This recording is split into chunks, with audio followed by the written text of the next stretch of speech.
Olá, bem-vindos a mais uma aula de ciências. Eu sou a professora Jéssica.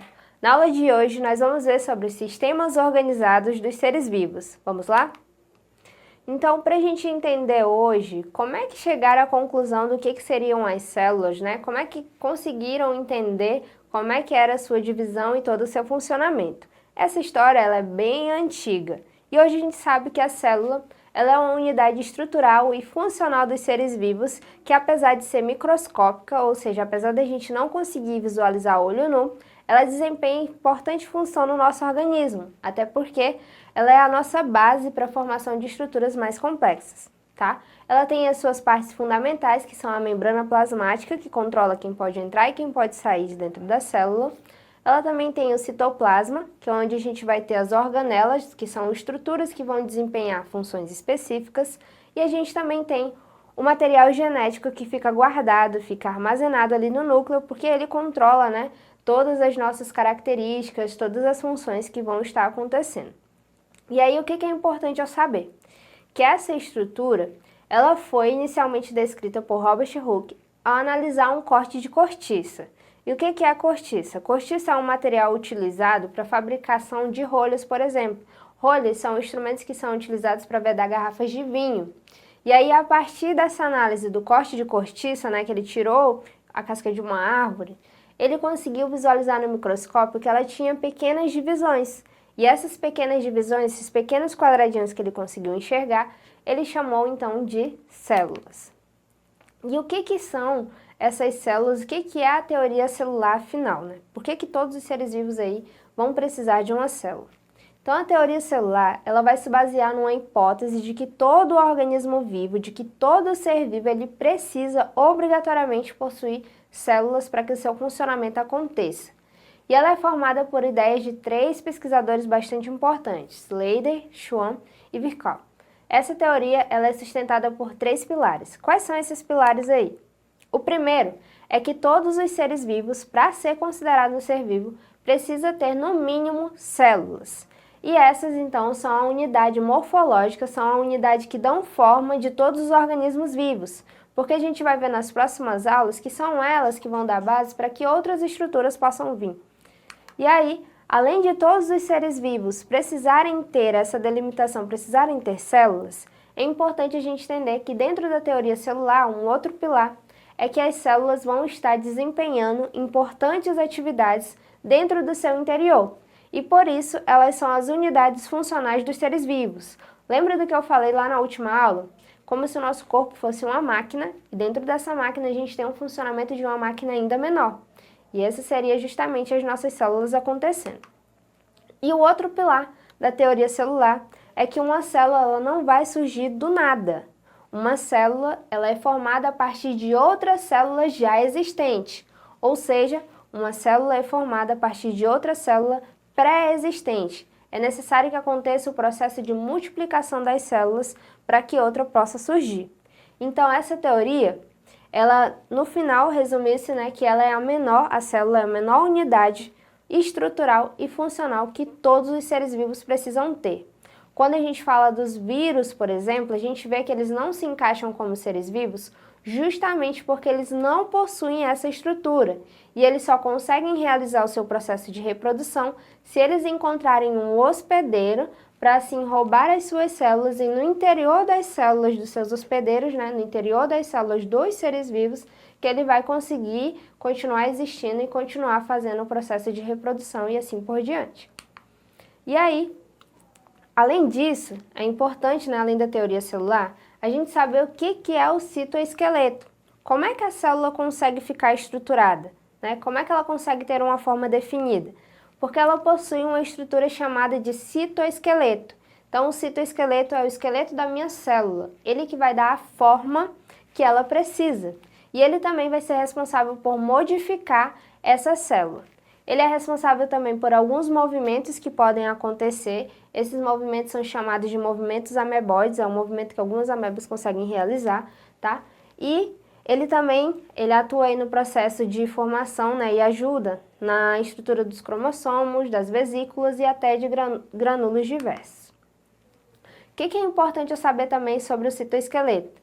que ele é uma rede de fibras que está presente no citoplasma das células. Ele não está organizado de qualquer forma. Se eu for analisar uma célula mais a fundo, eu vou ver que ela tem uma estrutura quase que tridimensional. E aí, nas células eucariontes, que são células mais evoluídas, né, que possuem um núcleo, o citoesqueleto ele tem uma formação. Que formação é essa? Formação por microtúbulos, filamentos de actina e também de filamentos chamados de filamentos intermediários. E aí, em células procariontes, ele já não vai ter toda essa estrutura assim bem definida. Em células procariontes, ele vai ser apenas uma rede de fibras que vai tentar parecer com o esqueleto das células eucariontes. E aqui a gente tem a composição aí do citoesqueleto. Ele pode ser formado por microtúbulos, filamentos de actina e filamentos intermediários. Então percebam aí que morfologicamente, se eu for analisar a sua forma, eu posso verificar que eles são diferentes. E aí, quais são as funções do citoesqueleto, além da função de dar estrutura para a célula, a estrutura que ela precisa? Ele pode ter várias outras funções, que são elas. Ele pode manter a forma da célula, né, que a gente já viu que é uma das suas principais funções. Ele também pode funcionar como um suporte mecânico da célula. Ele pode fazer uma espécie de manipulação da membrana, como na formação de vacúolos alimentares, né, que ele vai ajudar a fazer isso na captura de alimentos. Tem também a questão do movimento da célula, que é um movimento ameboide, que é como se ele projetasse parte do seu corpo para um lado e para o outro, e assim, quando ele joga a parte do seu corpo, ele dá a falsa impressão de que tem essa movimentação. Também é responsável pela formação de cílios e flagelos, que também auxiliam no processo de movimentação da célula. Tem a formação do fuso mitótico, e também ele é responsável por fazer o movimento de organelas e vesículas no interior da célula. Então percebam, o citoesqueleto, aquela rede que a gente viu, aquela estrutura tridimensional, ele apresenta uma série de funções.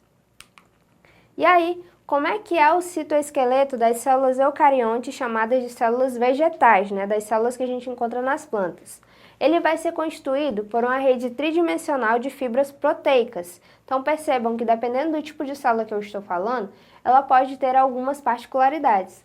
E aí, as fibras presentes no citoesqueleto dessas células, eles vão ser agora microtúbulos e filamentos de actina, podendo estar presente também o filamento intermediário, só que sua estrutura e função nessa célula ainda tem algumas coisas para serem descobertas, ainda são pouco conhecidas. Na célula vegetal, o que o citoesqueleto pode fazer? Ele pode ajudar no movimento das organelas, que são as estruturas que estão dentro da célula. Ele também ajuda no processo de divisão celular, né, que é o processo de formação de novas células, no crescimento celular e até mesmo a diferenciação celular, que é a capacidade de se tornar em outros tipos de células para desempenhar outras funções. E aí, com todas as suas funções, a célula vai desenvolver sistemas de organização, que a gente vai aprender mais à frente. Por que as células são tão essenciais? Elas vão dar base para a formação de quê? Para que níveis? Aí a gente pode ver algumas imagens, mas que a gente vai entender mais à frente o que isso quer dizer. E aí, para a gente exercitar a nossa aula de hoje, para a gente fechar a nossa aula, né, e ver se a gente realmente compreendeu, a gente tem aí algumas questões para a gente conversar a respeito da nossa aula de hoje. Na nossa primeira questão, a gente tem aí o seguinte: o citoesqueleto eucarionte, ou seja, o esqueleto da célula, de uma célula que seja eucarionte, ele é amplamente estudado e permite que as células desempenhem importantes funções. Esse citoesqueleto é formado por 3 estruturas moleculares. Analise as alternativas e marque a única que não indica uma estrutura molecular presente no citoesqueleto, ou seja, quais dessas eu não encontro no citoesqueleto. E aí? Nesse caso aqui, a única que eu não falei durante a aula todinha foi a respeito do filamento de miosina. Em alguns momentos aí eu citei para vocês que a gente precisa da presença do filamento de actina, do filamento intermediário e até mesmo de microtúbulos. Na nossa próxima questão, perguntava para vocês o seguinte: analise atentamente as alternativas abaixo e marque aquela que não indica uma das funções que pode ser atribuída ao citoesqueleto, ou seja, quais dessas o citoesqueleto não executa? A gente viu que ele pode dar forma para a célula, mas ele não faz só isso, ele também faz outras funções. Mas dessas aí, o que ele não faz? Nesse caso aí, o que o o citoesqueleto não faz é a permeabilidade seletiva. O que é isso? Permeabilidade seletiva é o processo de filtração, é o conseguir selecionar quem pode entrar e quem pode sair. Quem faz esse papel dentro da célula não é o citoesqueleto. Quem faz esse papel dentro da célula é a membrana plasmática. E aí fica a cargo do citoesqueleto as outras 3 alternativas aí, que são o quê? Ele dá forma e sustentação mecânica na célula, ele pode ajudar no processo de movimentação das organelas e até mesmo no processo de contração celular. Mas permeabilidade seletiva é uma função da membrana. E aí na nossa questão 3 tem o seguinte: a teoria celular, que é a base da biologia celular, sustenta-se em uma ideia central. Analise as frases abaixo e marque aquela que indica corretamente a principal afirmação dessa teoria, ou seja, resumindo, o que essa teoria quer dizer? E aí? Nesse caso, a gente pode ver que a teoria celular ela nos traz o seguinte, que para que eu seja considerado um ser vivo, eu preciso ter basicamente na minha constituição células, ou seja, todos os organismos vivos são formados por células. Se eu não possuo célula, eu não posso ser considerado um ser vivo. E por último, a gente tinha o seguinte, as ideias que compõem a teoria celular, elas foram compostas por 3 pesquisadores, ou seja, quem foi que propôs que todos os organismos precisam ter células, que uma célula para existir precisa de outra pré-existente e que é dentro da célula que acontece uma série de funções. Quem foram eles? Nesse caso, a gente viu lá no início da aula que os 3 pesquisadores responsáveis por essa teoria são aí os que estão na letra 6, Leiden, Schwann e Virchow. Então, essa foi a nossa aula de hoje, tá? Vocês podem ter acesso a ela mais vezes lá na plataforma Eduque e até a próxima aula.